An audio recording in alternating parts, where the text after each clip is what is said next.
following up, why did you choose, or why did your team choose the theme of framing literature? Well,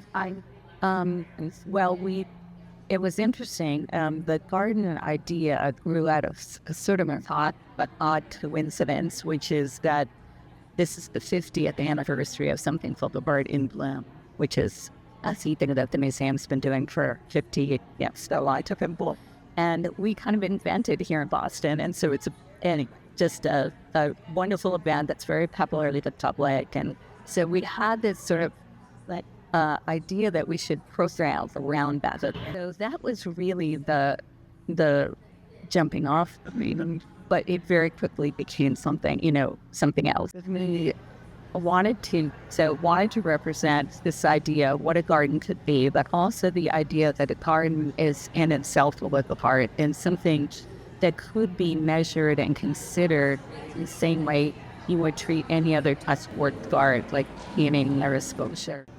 I hope the world really excited by all the museum of our scale and sort of variety can do in terms of bringing together objects from all across periods and putting them together and creating a sort of larger narrative that feels unexpected. But I did feel like the curators did their best to try and sort of,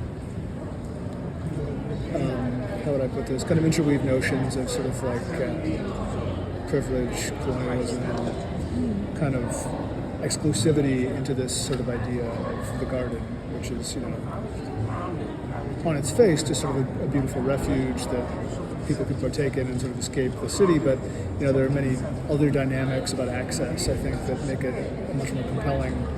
I think people have an expectation of an exhibition like this for it to be kind of a refuge itself, some kind of soothing experience.